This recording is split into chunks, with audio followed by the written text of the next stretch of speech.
Hello everyone and welcome to another really awesome game. This one is from round 1 of yesterday's Croatian Grand Chess Tour. It's Viswanathan, Anand versus Jorden van Foreest, and while the game itself is very nice, I would just also like to mention that I've visited a chess club in Sisvete a few weeks ago, I think 2 weeks ago, because Anand arrived.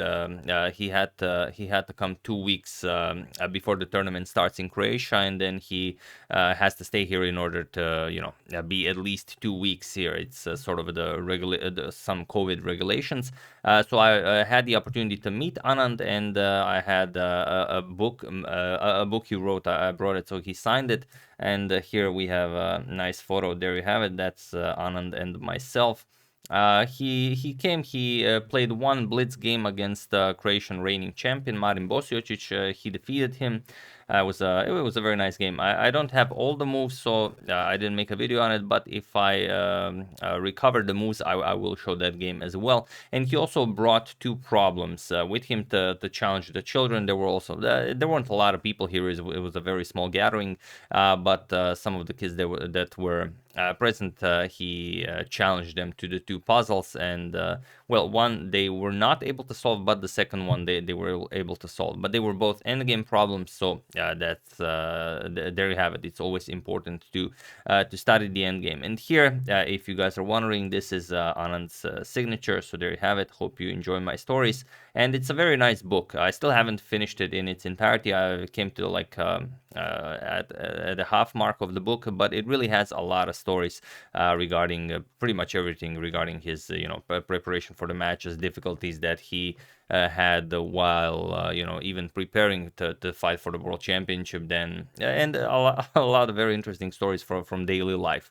So do check it out if you get the opportunity. So that being said, let's check out the game. Anand with the white pieces opens with e4, and sorry about that. And congratulations to everyone who scolded me so effectively in the comments in the last video. Yes, it was a rapid game, and I left the C there on the little robot. It's because I wanted to test if you guys were paying attention. That, of course, is not true. I forgot to update the interface. That is the actual truth. I did update it. I changed the C to an R. I just didn't overwrite the interface. So, it happened. Sorry about that. So e4, and Van Foreest replies with c5. We have the Sicilian defense, knight f3, e6, and now d4. We have captures, and now knight to c6. So nothing out of the ordinary, the Taimanov variation of the Sicilian, knight to c3, and queen to c7, the Bastrikov variation. And now, while you could continue with some like bishop to e3, bishop to e2, some calm variations, Anand brought the big guns for this tournament, and he strikes right away with g4. And it's not a new move. It's been played by Carlsen. It's been played by Artemiev, by Giri, by Nepo. Everyone played it pretty much with great success. So g4, we have a6, and now bishop to e3. We have knight captures on d4, a trade of knights in the center, captures. We develop the queen while we capture, and now b5, preparing bishop to b7 to put the bishop on this long diagonal, queenside castles, and now comes bishop to b7. We have king to b1, a nice prophylactic move. As rook is coming to c8, then you might have some problems defending the c2 pawn. And well, if the king is on c1 and your opponent captures the pawn on c2, it's checkmate. Here, at least you can play king to a1. So it's investment in the future. So here, knight to f6, and now there is one game in the database, a notable one from the FTX Crypto Cup between Jan Nepomniachtchi and Fabiano Caruana, where g5 was played, but here Anand just plays f3, and it is now as of move 11 that we have a completely new game. So let's see how Van Foreest continues this. We have rook to c8, definitely makes sense. You want to attack the c2 pawn, and now you might have problems if you allow b4. b4 dislodges the knight, queen captures on c2. So first we have g5, now attacking Van Foreest's knight here, and you can't really continue with b4. If you try to go for this, then captures. Why just captures here? There's a double attack on the bishop and the rook, so black is lost here. So instead, after g5, we have knight to h5, and now Anand needs to bring the queen back. Queen to d2. Now, if the knight is attacked, it can move, and the queen guards the c2 pawn. So bishop to e7, and now bishop to h3. We have b4 now, attacking this knight, knight to e2 and d5 now, striking in the center. We have bishop to g4, asking black to decide what to do with this knight, and you don't really have a square for the knight, you have to play g6. So g6, and now bishop to d4, attacking the rook here, basically forcing black to castle, or maybe if black doesn't want to castle, you have to play something like rook to g8, but it's a weird move to play. Your king has to then remain in the center of the board. So here Van Foreest just castles, and now the position is, well, a most interesting one. There are a lot of very interesting choices here, but there is only one move that's really great for white, so feel free to pause the video and try to find this not at all easy move to find while I give you a couple of seconds.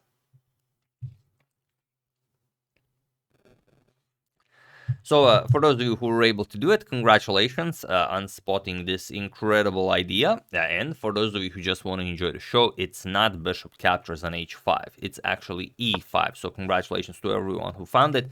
To explain why e5 is so good, first let's capture the knight and see what happens. If we capture the knight, the problem is black has this d captures on e4 Zwischenzug. And now, well, your bishop is still hanging here, so you have to move it. And after you move it, now we play rook f to d8, attacking the bishop. Well, once we play something like e5, we're going to attack the bishop. And not even that, we can play something like queen to c4, pile up on the bishop.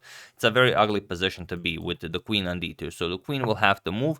Now you're going to play e captures on f3. You're going to attack the knight. Also, your light square bishop comes alive. And after, let's say, knight to g3, you're going to play queen to c4, now with a double attack on the bishop. Still pressuring the c2 pawn. The queen has to remain there. The bishop here is a monster, so it would be a very unpleasant game to play for white. So instead, after this castles, Anand plays e5. He keeps the center closed, and now this bishop isn't really all that of an impressive piece. Now you are threatening bishop captures on h5, and it's gonna be a race whether white can start pushing the h pawn and bust open the position, or can black maybe do some damage here with his queenside pawns. So here, knight to g7. Of course, you're not gonna allow the doubling of the pawns now, and Anand starts his pawn storm. h4, we have a5. Van Foreest, of course, will do the same on the queen side. h5, and now bishop to a6 first. We have knight to g3. The knight will be a very useful attacker. You do not want to trade it for this bishop. That's pretty much, well, it's really doing nothing.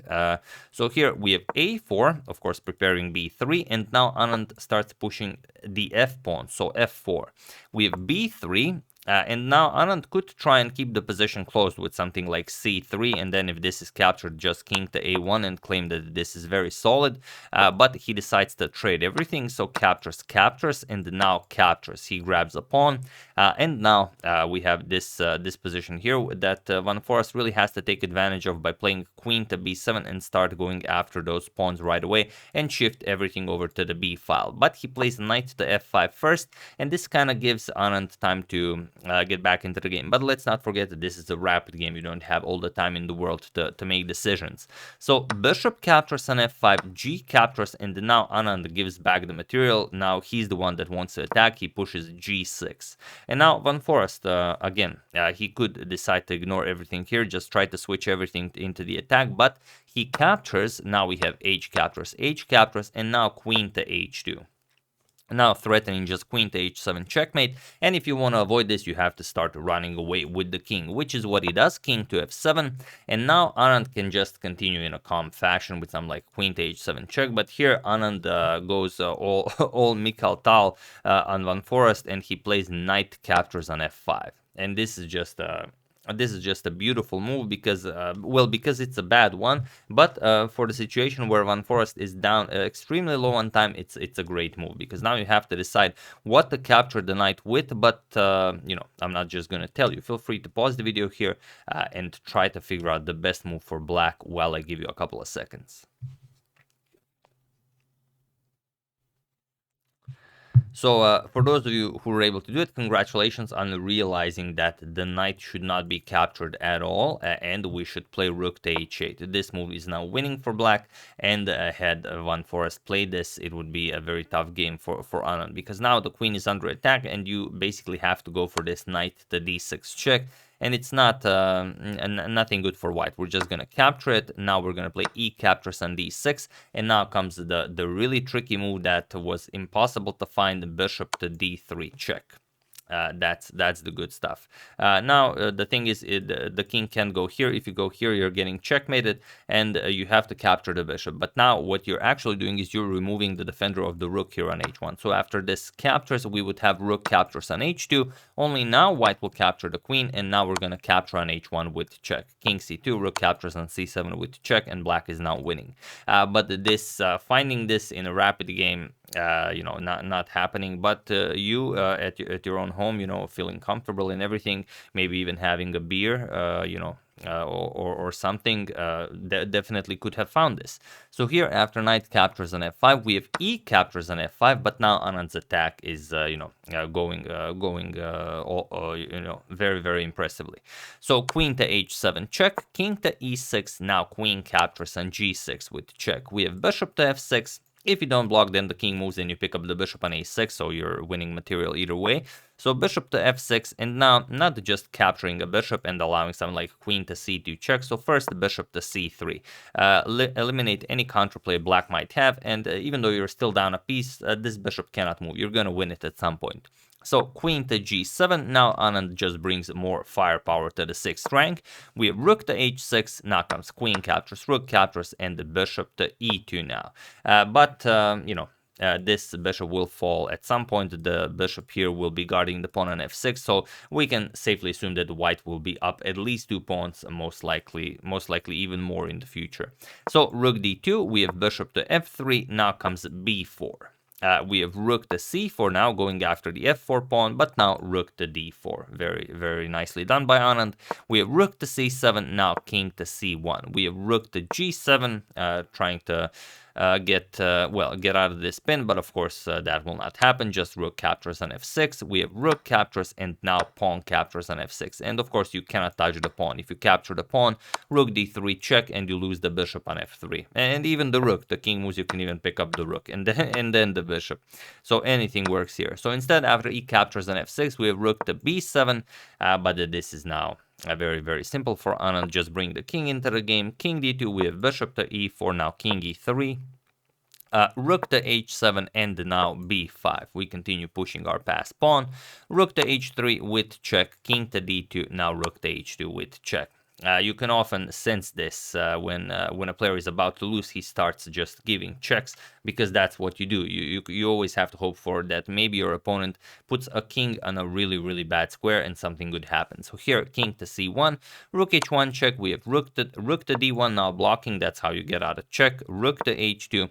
And now, now comes the moment that Foreest was kind of waiting for, but not really. Of course, he doesn't expect Anand to make this mistake. But of course, if he pushes the passed pawn, then rook to c2 wins for black. You now have to go under the mask of the bishop, and after king b1, just pick up this with check, and now it's black who's winning.